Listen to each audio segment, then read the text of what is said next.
చేపట్టలేదు కదా. సంవత్సరం తిరిగే లోపల 70,000 ఉద్యోగాలు మేమెట్లా చేపట్టినాము. 15 సంవత్సరాలు గ్రూప్ 1 నియామక పత్రాలు నువ్వు అందించకపోతే పరీక్షలు పెట్టి ప్రశ్నాపత్రాలు బజార్లో నువ్వు కోట్ల రూపాయలకు అమ్ముకొని నువ్వు వేల కోట్ల రూపాయలకు పడగకెత్తితే మీ తండ్రి గారు ఎర్రవల్లిలో 1000 ఎకరాల ఫామ్ హౌస్ కట్టుకుంటాడు, నువ్వు జన్వాడలో 100 ఎకరాల ఫామ్ హౌస్ కట్టుకుంటావు. నీ బావ హరీష్ రావు మోయినాబాద్లో 50 ఎకరాల ఫామ్ హౌస్ కట్టుకుంటాడు. నీ చెల్లెలు కవితమ్మ శంకర్పల్లిలో 25 ఎకరాల ఫామ్ హౌస్ కట్టుకుంటారు.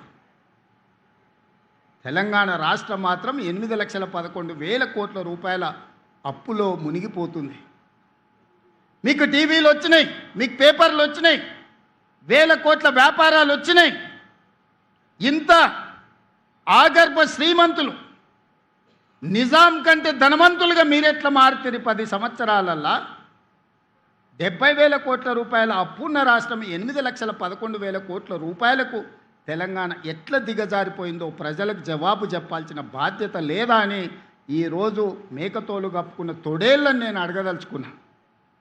అప్పుడే ప్రజలు మర్చిపోయినరు అనుకుంటున్నావా? మీ కుటుంబాన్ని అప్పుడే ప్రజలు క్షమించిండ్రని అనుకుంటున్నావా? మీ కుటుంబం వల్ల ఈ తెలంగాణ సమాజానికి దాపురించిన ప్రమాదాన్ని ప్రజలు గుర్తించలేదనుకుంటున్నావా? నన్ను తిట్టినంత మాత్రానో, నీ కడుపులో ఉన్న విషాన్ని వెదజల్లినంత మాత్రానో తెలంగాణ ప్రజలు నిన్ను క్షమిస్తారనుకుంటే ఈనాటికి, ఆనాడు కాదు,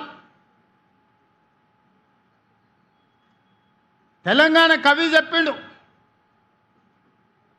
నిజాముల పైజామాలు ఊడగొడతాం, దిగంతాలకు తరిమి కొడతామని. ఇవాళ నేను చెప్తున్నా, ఆనాడు ఆ కవి స్ఫూర్తిగా నిజాముల పైజామాలు ఊడగొట్టి దిగంతాలకు ఆనాడు తరిమిను. సాయుధ రైతాంగ పోరాటం బండెనక బండి కట్టి ఏ బండ్లో పోతో కొడుకో చుట్టుముట్టు సూర్యాపేట నట్ట నడమ నల్లగొండ కడతాం నీ గోరి అని బండి యాదగిరి స్ఫూర్తి ఈరోజు కూడా మా దగ్గర ఉన్నది. ఇవాళ నేను చెప్తున్నా, గజ్వెల్లనే నిన్ను సమాధి చేసే బాధ్యత మాది, మా యువకులది. తెలంగాణ సమాజం మీకు అన్ని అవకాశాలు ఇచ్చింది.